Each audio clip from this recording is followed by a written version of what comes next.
The rich get richer, the fat gets fatter, while we all disagree about I am joined tonight by the phenomenal human beings that are the Capital Grove Collective members, otherwise known as, and I don't even know what what the order is on your screen as you're watching this, but we've got Yellow Tiger, aka Daniel Hill. Hi. We've got Stephanie Matthias.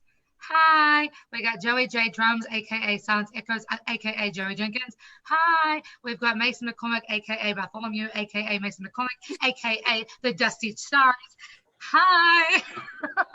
And of course, I'm Emma G, artivist, singer-songwriter, artist coach, mentoring, unfunk yourself, songwriting coach, blah, blah, blah. We do all the things. But tonight, ladies and gentlemen, we are here to talk to you as we do every Sunday at 6 p.m. I don't even know if this is on the right channel. This might be on the Image channel, which could be exciting. That's all right. We're here to talk about empowerment through social justice action and music and life, and the world's on fire. How can we show up? So how are you guys all doing? Let's do a quick, because it's been a couple of weeks now, I think, since people first tuned in, didn't know who we were as individuals, let alone as a collective. So Daniel, do you want to give a quick rundown of who you are? My name is Daniel Hill, and I perform in Washington, D.C. area alternative rock band Yellow Tiger, and I'm the owner of Alchemical Records and part of the CGC family.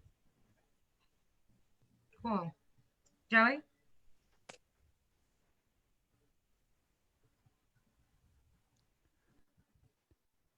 Joey. I mean, I can't hear you at all. You are silent as anything. Oh, there we go. Hey. Is this a little bit better? Yes. Gotta actually project, gotta direct my voice at the speaker. That's news to me. So yeah, I've been performing in the DC area for a little while. I perform under the name of Silence Echoes, some original music.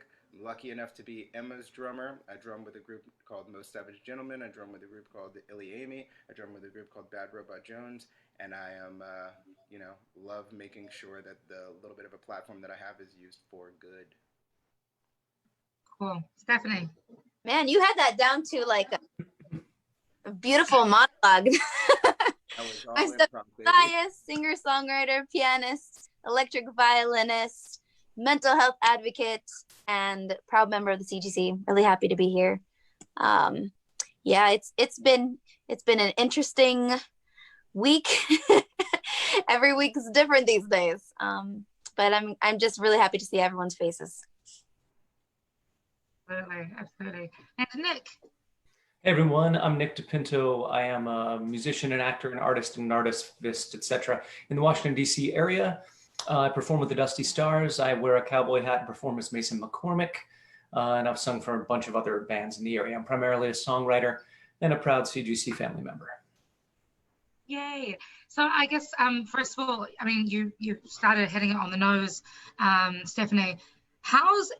This is, I don't even know, 170 millionth day in quarantine, kind of not, social distancing, kind of, some people not so much, and a whole bunch of, there's been a whole bunch going on in the news, a whole bunch of concerns that are, have been continually going for the, during this uprising, if you will, of this new social revolution. Not new social revolution. I don't even know. There's just so much going on. How are you each sort of feeling about how things are going with the current climate the way that it is? I like that you said it's not new, because even though it's a totally new level in a totally new time, it is not new. And that's an important distinction to make. It's definitely been an ongoing thing. And, I like to say this a lot because it, always helps to keep us as human beings in the modern age humble. But we're all standing on the shoulders of giants. The progress that we're making today is not only going to pave the way for progress in the future, but could not be made without significant energy, input, and sacrifice from people last year, the year before that, and decades going back and centuries going back. So how I feel is just, grateful for all of the positivity that I see. Obviously sad about all of the tragedy that keeps on popping up. I saw a post today about an 11-year-old boy who was shot dead in Southeast DC, and you know, it's not it's not something, fortunately, that I have become numb to, as common as it is, and I'm still able to get upset and be motivated by stuff like that, and hopefully every little bit that I have received is some little bit that I can pay forward as progress continues. Can I follow that? Totally. Yeah, I saw that as well, and I'm just proud of you for not numbing yourself. You know, I'm just incredibly grateful for you. And I wanted to say that you did also give me some hope, because when I saw your live stream with your band, Most Savage Gentlemen, right? You guys did a live stream talking about the progress that has been made, and the things that have been brought to the attention of leaders, that leaders are how they're responding, and that was like really surprising to me, how much and how quickly action was being taken. And so I was kind of like, dang. I don't know. I mean, so the one thing that I'm thinking about, that a lot of people are thinking about, is the Breonna Taylor case, that, you know, people are putting out all the memes, and they're right, you know, like, how are people taking statues down and stuff that you know, is insignificant in comparison to this case. You know, so I don't know, but like I said, there's still a lot of hope, in the sense that, and people are listening to each other. From what I've heard, you know, there's not a lot of violent rioting going on still, which is a good thing. So but correct me if I'm wrong on that, but but it is good that the momentum seems to be still going. So yeah. Thank you for shouting that out, because it was fun, and I hope that it, you know, helped to make sure that you know, the dialogue continues. That was really the point of it. You know, if it's just like any song that I've ever written. If you can get something out of it, whether I intended it or not, I just want to make sure that, like, I'm helping to inspire and motivate other people to do what they can do. And when I say I mean we, because I was on the Most Savage Gentleman page, and we are planning on doing it again either this week or next week.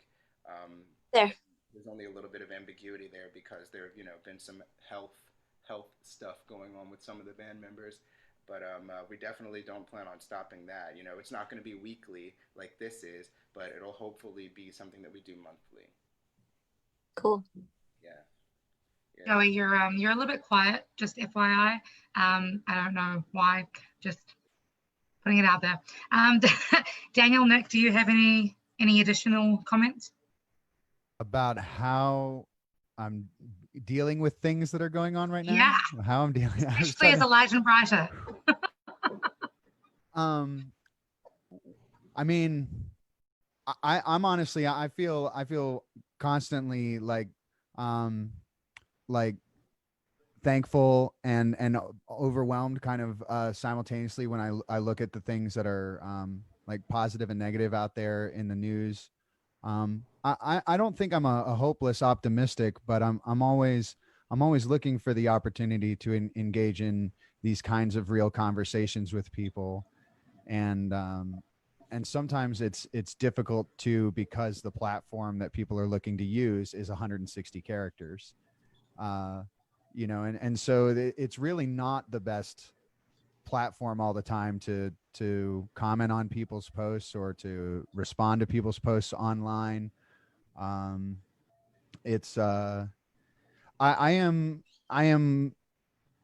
honestly, like, for things like, say, statues coming down, I think it's like a long time coming, and so then I think that some folks are kind of taking advantage of their victories where they can get them, and now is an opportunity to have this kind of victory. I don't think it necessarily minimalizes the other tragedies, but I think it is like a victory for some now, that they would have liked to have seen happen before.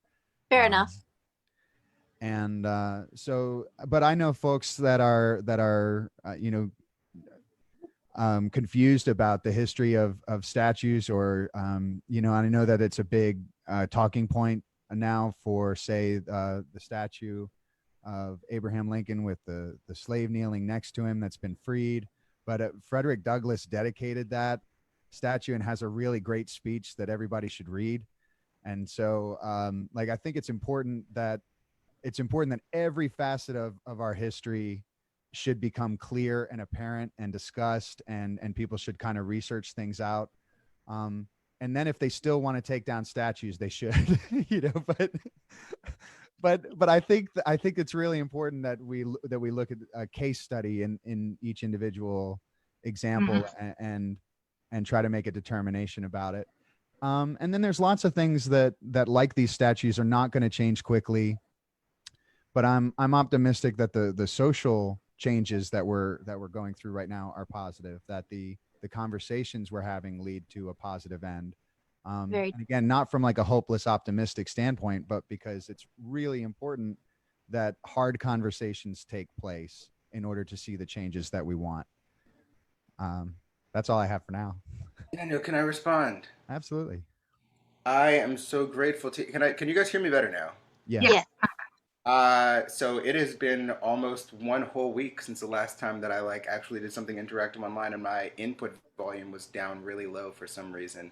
Oh, interesting. And so I Okay. turned it up. Interesting, even more interesting, is that the last time that I did an interactive thing was with Kosi, whom Daniel is wearing a shirt of. You know, that's actually like her merch, and so we did a cool interactive like alternating thing Sunday, and that recording is up. And so heck yeah, Daniel repping. That's cool. Repping my girl Kosi. She's great. So yeah, good. I'm glad that you guys pointed that out to me. Otherwise, it would have stayed terrible.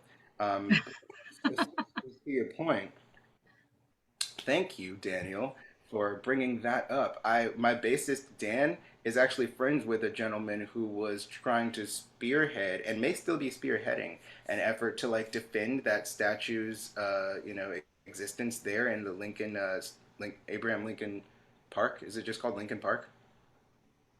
Is it square or something? Something like that. Something like that. I mean, the bank of Lincoln Park, I know that. Yeah, sure. There's a lot of Lincoln Parks. Lincoln was a good dude. And so I interestingly enough, one of the things that I actually didn't get around to this week that I wanted to do was a little bit more research on the context within which that statue was erected, because I obviously was just like, well, yeah, it seems like a pretty cool statue, but you know, if there are people calling for it to be brought down, maybe they have a point. There are definitely lots of people calling for, you know, defending it. And so I'm sure that they have a point as well. And I don't know enough to form an opinion, even though we were about to go out there and try and like play some music to help pacify and help defend. That didn't happen, which I'm glad for, because I wouldn't want to go out there uneducated. But the fact that you brought up that Frederick Douglass actually like wrote something about its existence and its you know, there's a word for being erected, but I don't know it. And so, you know, that actually is really cool. I'm glad that you brought that up, and helps to encourage me to maybe get out there and help to defend it a little bit more, because there are good statues. I don't know why it's such an enormous issue, but it is, and so I don't want to shy away from that. Well, I may be able to kind of respond in that, at least from a lighter, brighter perspective, that, you know, that if you have an entire population of people that have been enslaved, you don't want to see a reminder of it, even if it's kind of meant to be inside of a positive light. But at the same time, that is the only like place for you know, for you to be able to see it in context, you know, that the that the freeing of enslaved peoples is what we're celebrating and what we're recognizing and what we want people to understand. We have a dark history, we have a past that we have to come to reckon with, and that even though maybe we don't feel sunshine and butterflies when we see it, but it's meant to be, you know, a symbol of something that did exist in our history. And in the moment that it's capturing, it's intended to celebrate a freeing moment. And so I mean, that's way better than a lot of the statues that have been up for a long time. It's true, and talking about it is cool. I genuinely think that and there are so many other countries that have dark histories. Like, I don't know too many countries that don't, but I don't know all the countries in the world. And so, just like, I think one of the biggest issues with America's uh, lack of progress in that department between like race relations is the discomfort in talking about it. Talking about it is cool. Talking about that aspect of our history is important and necessary. And when you can be comfortable with discomfort, when you can be secure in insecurity, then you are like you're there. Like that's really what it requires in order to function. Like Yeah. if you're debilitated by discomfort or by insecurity, that's a little dysfunctional. And I think that's where our country has been forever. And I think that's where our country's coming out of. I think I talking think about that's a really great point, Joey. Like having like the fact that the last 4 months essentially have been the most uncomfortable for a lot of people because we've been stuck at home, because we've been forced to almost hold a mirror up to ourselves and be like, oh, this is what my actual environment is like. This is what my actual soul looks like, because I'm forced to stare nakedly at it every day because I can't leave my home. I think that kind of has fed, tragically but beautifully into these uncomfortable conversations that And are, America thing. well, yeah, right. So yeah, I think it's one of those things of this. The environment has really dictated this shift, I think, in what's happening now. Daniel, you were talking about, obviously you're talking about statues getting erected and whatnot. FYI, there is a Breonna Taylor statue that is being erected in Annapolis, I've been told by one person who is listening in. He has commented on our CGC page. So thank you for letting us know that. That's very exciting to hear. Exciting. It's unfortunate that we have to get. It's so unfortunate that we have to get to these really dark spaces in order to start realizing how important we are. It's like you have a death in the family, so the next thing you do is call everyone you love and tell them you love them. Why have y'all not been calling each other anyways? Right? So I feel that deeply right. So anyway, you were talking about the historical statues, talking about like how we're struggling with figuring out how to honor some statues, how to maintain some statues, how to not maintain some statues, whatever. I'm still learning about this. Obviously, if you don't know, I'm from New Zealand. There are a whole bunch of statues that are coming down in New Zealand that represent racial oppression, which is fantastic to hear. However, I also want to sort of reiterate, and maybe correct me if I'm wrong, it's my understanding that a lot of the Confederacy statues represent a very short time frame of heroism or whatever the word is, whereas in those short years of the Civil War, a lot more oppression happened, and it was signifying a whole bunch. How do you guys feel about the inequity of recognition for those, I don't know, white supremacist heroes compared to the recognition of the likes of Malcolm X, the Martin Luther Kings, those who have died at the results at the hands of white supremacy. What are your thoughts on that? I think there's certainly an imbalance. And I think it's observable. Obviously, there are certain figures that have statues or memorials given to them But I think part of my concern, and I had to address this recently in a Facebook post, and I maybe have mentioned this in other Real Talks. Growing up in America, going through public educational school system, and reading about Confederate historic figures and learning that there are statues in place of them, I always wondered why. Because it is, no matter what your perspective, your opinion on something is, it's very rare for any uh, what we would consider today like treasonous like action towards a towards your government, and then you lost. You wouldn't anticipate that those people would be heroes and celebrated and be able to keep their own flag. The Nazi party now is not able to have any representation by flag or label or logo. In Germany, it's you can't even play a video game with it in there as part of like the design or the development. They have to blur out imagery when you're watching the original Indiana Jones movies because they don't allow it. And so so this is just a thing where they've said this is such an important part of our history. We know that it exists. We can't get away from it, but it doesn't mean that we have to allow, this organization to have a foothold. And I feel like that's something that maybe we, as a country during the Civil War or in the aftermath of the Civil War, had made this somehow possible or available to people, and then now we understand why this isn't necessarily something that we want to kind of keep alive. It's not an effort to take away somebody's culture or their history or their past or their ties to the South.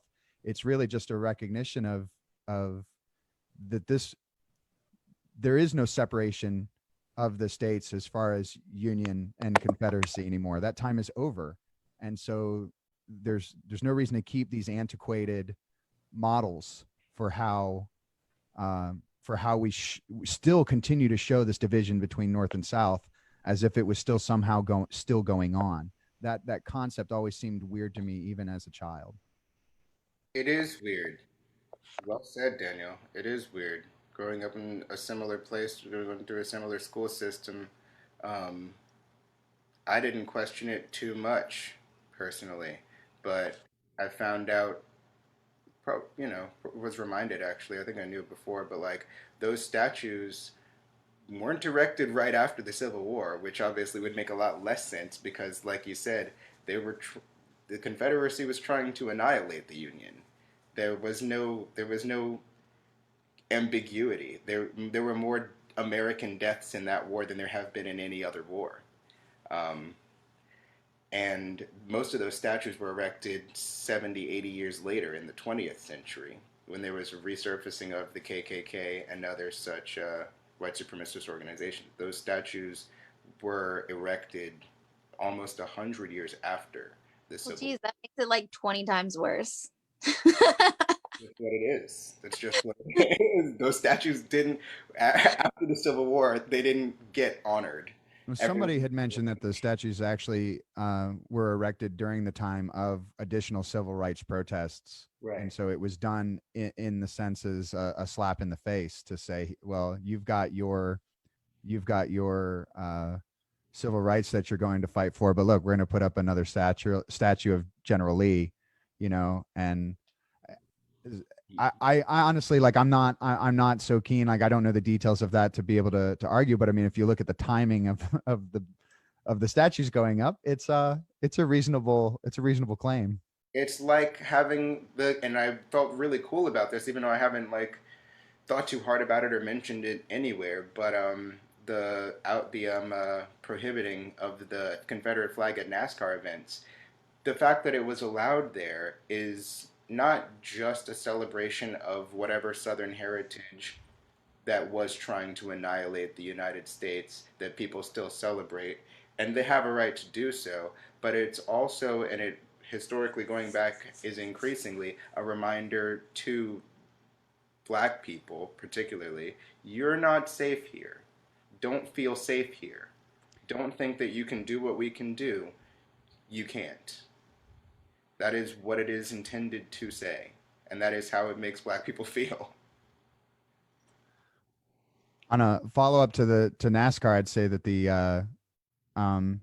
had done 2 televised showings of NASCAR events afterwards, and they had very low ratings and were reported to have very low ratings. And I'd like to say that there is a cost associated with doing the right thing. And so hopefully NASCAR understands that they're in it for the long haul and that they're going to have to continue to stand up for this. And I'd also like to say that no matter how you feel about NASCAR, like knowing that there's organizations out there that are admitting mistakes, making change and drastic, significant change, there are going to be people who are allies who are suffering because of their stance. And it's really important for everybody that recognizes that there is a changing of the guard and that new allies are being formed and that they're going to have to go through their own growing pains. You know, that we need to try to be supportive of the entities that are trying to make these kinds of changes we want to see in our culture. Going back really quickly to a topic that we were discussing like 10, 15 minutes ago, you know, when I was talking about how cool it is to discuss the racial inequities that our country has gone through, just like other countries, and how I think it's really cool to talk about it and become comfortable with discomfort, insecure, and insecurity, I wasn't just talking about white people. Black people are also oftentimes, at least in my personal experience, uncomfortable with these things. There are so many Black people for so many reasons that would rather things stay the same. Like, people don't like change. People don't like stirring the pot. They easily feel threatened and, you know, worried about their situation. Hey, man, it's as good as it's ever been. I don't want to cause any trouble. Is a very, very prevalent mentality in lots of Black communities. So being able to talk about, you know, the experiences that, you know, both Black and white people and people of every other ethnicity, obviously, this is like the primary dialogue is between those two ethnicities, but like, you know, everybody should be able to talk about those experiences, so that we can, you know, so not so that we can reach a personal ideal, but so that we can just communicate on what is fair. You know, we're inevitably going to come to an equitable compromise if we keep the dialogue open. It's not about what I think is right. It's not about what any one person thinks is right. It's about everybody being able to communicate about what they feel, and then us saying, well, that's not exactly cool. You shouldn't feel that way. You know, you shouldn't have I want to build off of that a little bit, Joey, because I think you're completely correct that, you know, everybody's truth, generally speaking, people don't speak their truth with the aim of hurting people, but they're trying to be heard, right? However, it can often manifest in a way that is A, deemed inappropriate, B, deemed harmful, or C, just shit stirring. And so as a result, you know, we get these conversations of, and I think this is one of the wonderful things that CGC represents, that we're actively trying to demonstrate the light and bright through to the Black, and, you know, Hispanic and Pacific Islander, you know, the ability to be diverse in representation, but also diverse in viewpoints and wanting to achieve understanding. What I mean to ask is, with all of that in mind, with all of the, you know, the I feel unheard or I feel disrespected, so I'm going to say my piece, irrelevant of whether or not it hurts or riles up other people. How do we navigate that, either as an ally or as somebody who simply doesn't yet understand, or as a Black person or a person of color? That's a brilliant question. I wanted to let anybody else talk first if they have anything to say. Go for it, Joey. Nick, I'm going to pick on you. Yeah, I would say we have not heard anything from Nick. We sort of skipped over him because we got all excited. That's fine. It's a lot of really good stuff happening here. Regarding Emma's question, I always find, this is just my tactic, is I try and deal, I think that the most important thing about all this stuff is that you're dealing with individual human beings, that I'm not trying to deal with the Black community. I'm not trying to deal with the white community. I'm dealing with the individual in front of me, and trying to understand whether or not this person, you know, where they're coming from. Compassion, I think, kind of only exists in that realm. Mhm. I think. But anyway, so when I'm find somebody who seems to be engaging with a contrary point of view, usually on social media, but any number of places, a point of view that seems to be, I would feel, on the wrong side of history, or seems to be just playing the devil's advocate or just stirring stuff up, I usually try and engage them directly with a frank, direct discourse. And in that, what gets revealed is basically their agenda, their intentions. If they're willing to engage, it comes to the fore really fast. Very often, folks who are just trying to stir things up are unable to stay on one topic. They will start drawing in every other possible example they can that is irrelevant to the topic, just because they want to vent or whatever. They have a grudge or something. And if they really have an agenda for learning, they're in the learning cycle. They're just in they're the fussy part of the learning cycle, then there's a moment there where you can engage as human beings, right? So I always believe you just directly engage them. And I also try and be very, very careful. If it's a thread that I started and somebody comes on with a contrary point of view, this usually happens when I have a sort of conservative friend jump in and express something in a way that could be considered hostile. That then what happens is a lot of my other colleagues and friends will jump in into the discussion. And I try and back off and then change from being an active participant in the discussion to being a bit of a moderator, because I don't want to see bullying happen. I don't want to see people gang up on somebody. Everybody's got a right to their point of view. So I watch out. And sometimes then I pop in, you may have seen me do this, where I'll pop in and just say, point of order. This is what this was about. Now I'll literally fact check things, and I'll pop in and say, point of order. This is accurate. This isn't accurate. Carry on. And I just sort of try and be as neutral as I can, but keep people from getting too much in the weeds and too much into the mud. And that's how I handle those situations. Can Before I we move on to people's perspectives, Nick, sorry, Stephanie. no, go I just want to really, if I was wearing a hat, I would take it off to you. Like, your ability to navigate conversation, but also in a way that's not exhaustive to you, is beautiful, because I recognize that it's again, I'm going to kind of put myself in this box as well, because I'm still learning what it's like to be a brown person in this country, because I had a very European upbringing in a lot of ways, married in with not a European upbringing. I had a very dominating upbringing, because every culture that I was raised with, New Zealand's and New Zealand's got 2 different official languages, or 3 different official languages, one of which is the indigenous people, one of which is English. Fijians, they're the dominating culture. Iranians are the dominating culture. So I recognize how exhausting it is to be like confronted with this stuff and still want to research more, still want to advocate more, still want to, check yourself and learn and grow and check again and learn and grow. It's exhausting. So I just want to say thank you for being a beautiful example. Well, thank you very much. If I may, Daniel is included. if I may respond, I think one of the things that I know helps me is that I want to be, and listen to this carefully, please. I want to be right. And I want to be right so much that I'm not afraid of being wrong. And very often I find that when people have the label of so-and-so always thinks they're right, that isn't actually what's happening. What's happening is that so-and-so is afraid of being wrong. So they don't want to admit any other points of view that could force them to grow or be flexible or something like that.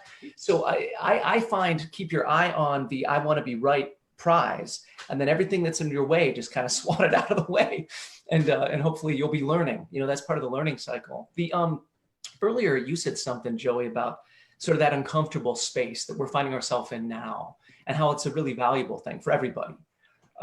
In the theater, where I spend a lot of my time and do a lot of work, there's a saying about and literally it's a physical exercise where we'll sort of lean forward to the point where we're sort of almost going to fall forward, where we're just at the point where we're almost going to fall. And this is the space where we're about to fall, but we might fly. And the general consensus is that space. New song lyric. I wrote it a few weeks ago for a friend's birthday. Anybody can use it. But, I wrote a song called On the Edge of Falling, but based around this principle. But the guy who, and it was for the birthday of the guy who sort of taught me this principle. As a thank you, I wrote it back to him. But the general consensus of that idea is that in that space between falling and flying, that unknown space, that's where all the best art happens. That's where the best, most truthful human connection happens. That there's something about that space where you're really living and growing, and your identity is not just what people told you it is anymore. It's My current stat, I feel that so much. Yeah. We've got a comment here saying being able to dance the I want an argument, happy, happy dance is compelling. We have another comment saying, I think it's important to focus on discussing the issue and avoid calling people names or labeling them. For example, immediately calling someone a racist, even when it's true, will slam a door on the conversation. Amen to that. That whole hit. Actually, I was going to go into that. Is that okay if I pick up? Of course. So I was just commenting before we went live that, like, I don't have a lot of trouble with people, like, you know, I know that some of you guys, and Billy, who last week was talking about people sending him, posting things on his wall and trying to persuade him to see their point of view. And the thing is, I come from a very diverse, you know, political things. So I'm able to look at both, you know, Republican and Democrat sides. I feel like a little bit more objectively than some people. And so, but it also, that's why I get so bothered when people are so strong in their opinion that they go immediately to the name calling and to think that anyone of another political affiliation is evil, and things like that. That really bothers me personally. But for some reason, like, I don't have that problem. People aren't sending me articles or anything, but so I have the liberty of being able to read something or watch something and just sort of think, oh, that's an interesting perspective. And when I want to talk about one side, I can call a certain person. When I want to talk about something else, I can call someone else. You know, I'm you know, but something that I kind of wanted to call that out, because I don't think it makes sense for, if you know somebody believes strongly about something, like, I would be really upset, for example, if someone tried to send me like a atheist article, for example, because I feel so strongly about my religion. You know, I don't know. I think that would be upsetting, you know? I mean, you know, and or something like that. Like, why do people do that? I don't know. So I'm like saying, I don't just advice to people, like, but here's the thing. I get it, because I get that people are trying to persuade other people because they see that their point is right. I get that. And you know, they're trying to help someone, but I think that you should do it from a place of, if you are going to try to convince someone something, do it from a place of love and closeness. Because now that I think about it, I'm like, okay, maybe I wouldn't send a religious article to someone who I know is actively atheist or something, but maybe I would try to send a religious article to someone when I'm like, hey, I think this might actually, you know, help you. This, you know, I thought of you, this made me think of you, or whatever. But sort of from that sort of place, you know, with politics, I'm wondering if it's probably should be the same, or call them up. Because, for example, like, I don't know, like, if you really feel like someone should read something and discuss it with them, posting it on their wall, you know, I don't know. I just Dehumanizing in a little ways. Yeah. Disconnected. I mean, yeah. if you want to have a conversation with me, call me up. I'm not afraid of the phone. I mean, but maybe not everyone's like that, but yeah, anyway. So I'm just saying, like, you know, like we're doing now. We're able to talk, and we're like, that's why I just wanted to go after Nick, because I love what he said about, you know, having a human interaction, seeing it as one human to another human, instead of, like, you know, angel versus demon. It's not that it's not that clear cut. Just one last thing. Dang it, I forgot. That's okay. I'll remember later. But yeah, just yeah, things, you know, trying to persuade each other. Oh, I was gonna say, people like Dan and Nick and Joey. I'm thinking about you three, because you're very good at such peaceful, like quiet soul, like that are just such like pacifist. You know, for me, I would just jump the heck out of that conversation, like, all right, I'm out of here, bye. You know? I don't want any of that stuff on my wall or anything to do with that. That's just me personally. You know, I'll have a conversation with you, but you guys have the gift of jumping in and mediating and letting the discussion. So maybe those things were meant to be on your wall. I don't know, because then I'll go and I'll read it and I'll read the conversation. I'll be like, oh, interesting points. You know, so I guess we all have our role in that. So that's my piece. Really? We want to go next. Sorry? No, I was just saying Joey wanted to go next. Oh, Yeah. yeah. Really spectacular points, Stephanie. First, I wanted to also say, God, Nick, what a beautiful, beautiful metaphor. I am really glad that that person introduced you to the idea and that you valued it and that you wrote a song about it, because that is such a wonderful metaphor that I also feel. Yeah. And Stephanie, thank you for bringing it to political ideology as well, not just race, because there can be two people who look identical but interact in a way that, you know, the focus of this conversation is like coming from, where it's just like, how do we navigate, back to Emma's question, how do we navigate the space where somebody wants to speak their truth and, you know, other people's feelings be damned, you know, I don't care who I hurt with how I communicate. And so I just wanted to say that every relationship and every bit of any communication is a two-way street. And so my instinct is to say, like, well, you know, sometimes people are allowed to do that, but my instincts are wrong. It's not really something that should be permitted.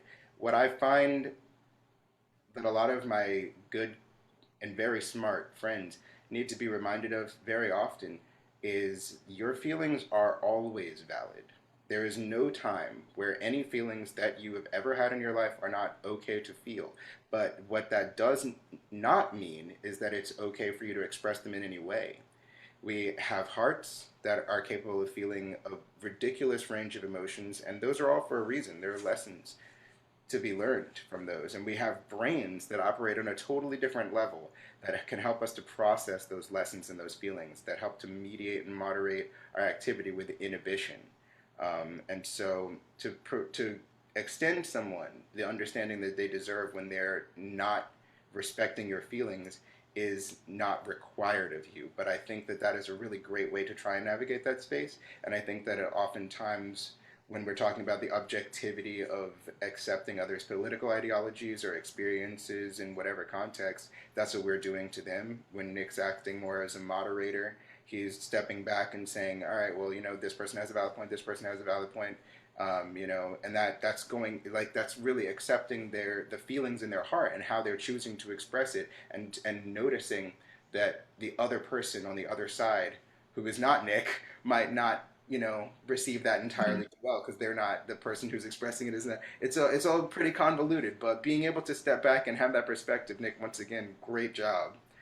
Stephanie, great job. And I think that us coming from diverse backgrounds definitely helps that. And whatever the case for anybody might be, you know, I like to think that my background is pretty diverse also, but, you know, my world's constantly growing. And referencing another thing that Nick said, I actually love being wrong because I learn.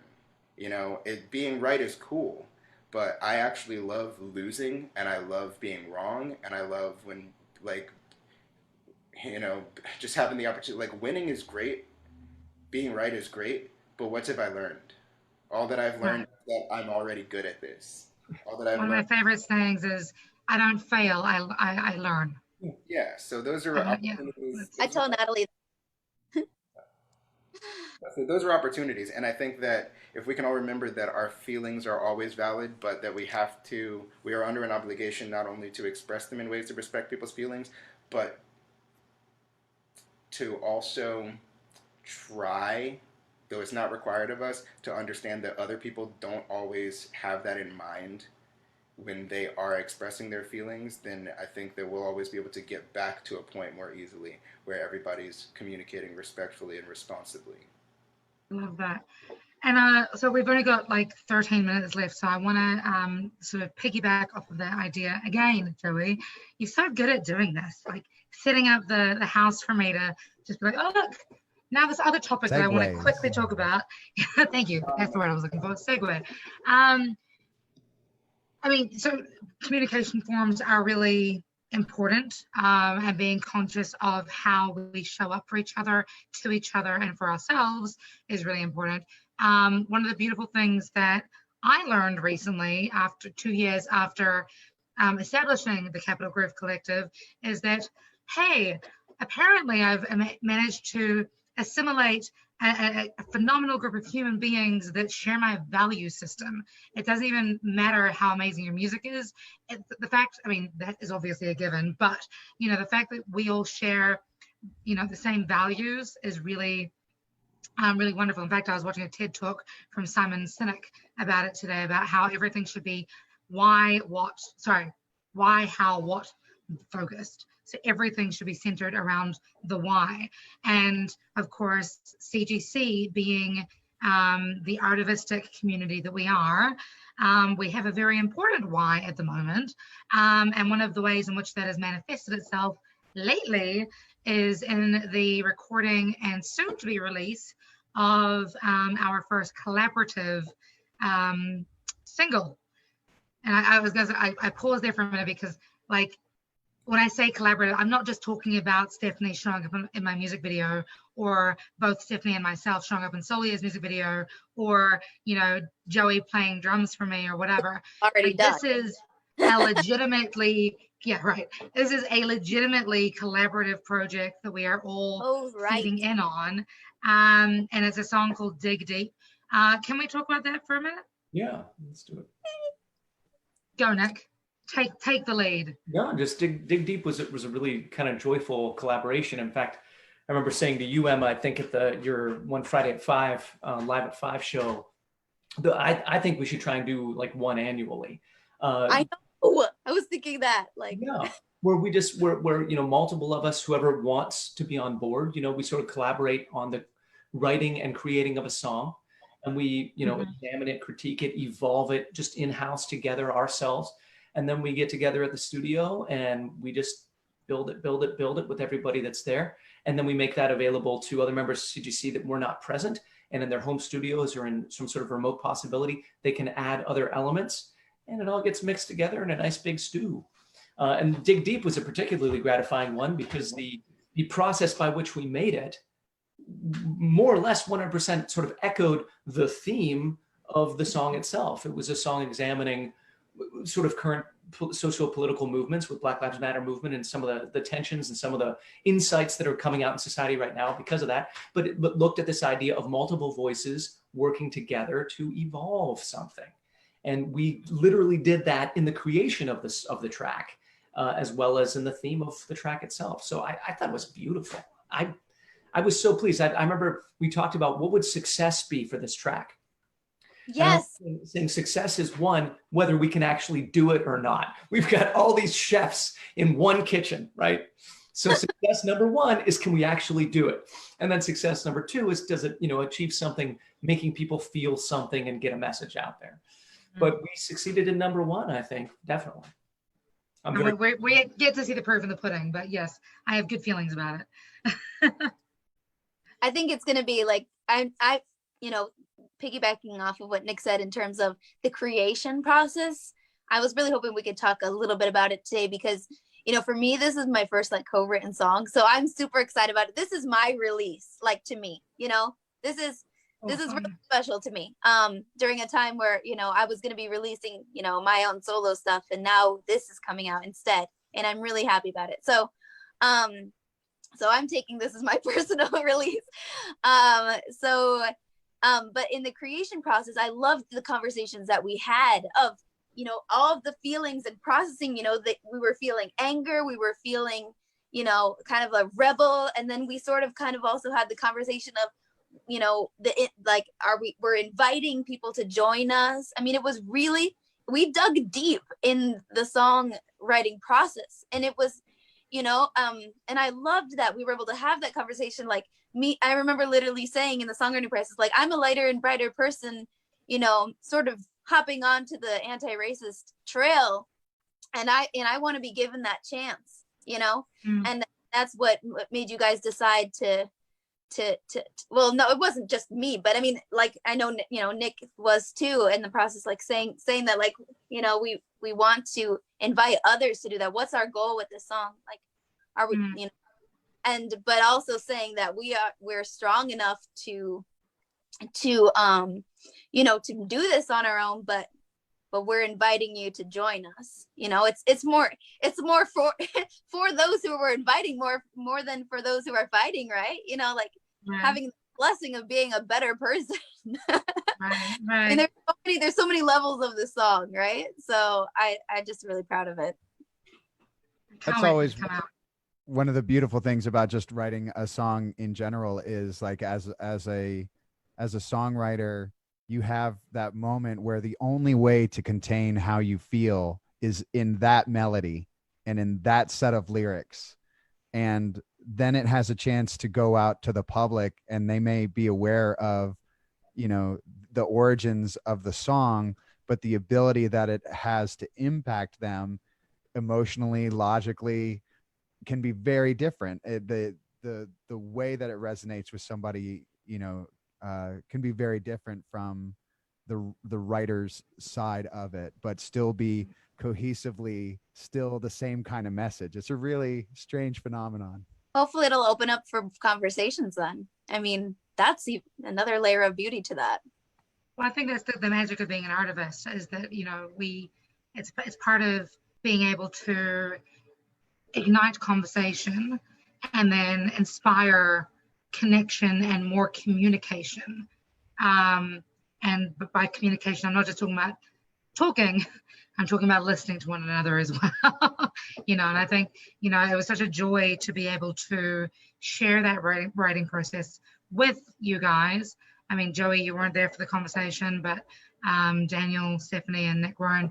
Joey, you're always there on my shoulder, kind of going, what about this, Emma? What about this? Well, you were there in the studio recording, so absolutely, you know, absolutely. I was so excited, like when after, like, because I was in one of the initial like writing team, right? So like, but then I wasn't at the studio. So then when I heard back what you guys had to come up with and the things that you added on top and the like Jero's lines and stuff, and I was like, dang. And then, you know, hearing all the instruments, I'm geeking out about this so bad. Sorry. So on that note, friends who are watching back home, please keep an eye out. capitalgroovecollective.com. That's capital with an O, collective.com. We will be releasing that. It's in the mixing stages at the moment. So if you want to keep an eye out on the progress of that, please feel free to do so. Join our join our mailing list, and then you'll get like updates and things. Of course, these conversations that we're having are regular every Sunday, 6 p.m. Eastern Standard Time, 3 p.m. Pacific Time, 10 a.m. if I can do my math correctly, over in New Zealand, and could be any time frame if you're in Australia, because Australia is the same size as the States, and yeah, and my brain is tired and I can't do maths because it is July 4th weekend, and we've all been a little bit emotionally drained as a result, I think. So on that note, guys, thank you so much for tuning in. If you have a question that you'd like us to address, especially if it's relating to anything to do with the pandemic, the racial inequality revolution that seems to be driving through the United States without abandon, that doesn't even make sense. With abandon, okay. Here in the States as well as beyond. Your meaning is clear. Here we are, guys. I'm here all day. Thanks for listening. But again, we've got like the great thing about the Capital Group Collective is that we are a collective of musicians who are phenomenal in their own right. So again, we have Yellow Tie Guy, aka Daniel Hill. We have Stephanie Matthias, aka Stephanie Matthias. We have Stephanie Matthias Music. We've got Joey Jenkins, aka Silence Echoes with a Z. And then we have Nick DePinto, aka Mason McCormick, aka the Dusty Stars. Bartholomew. And Bartholomew. Inside joke. Cool. Be good, guys. Spread love like it's going out of fashion. Be your own kind of superhero. And please, for the love of statues representing those that are, you know, actual heroes, don't forget to Call your mom. Your mom. You can't control it.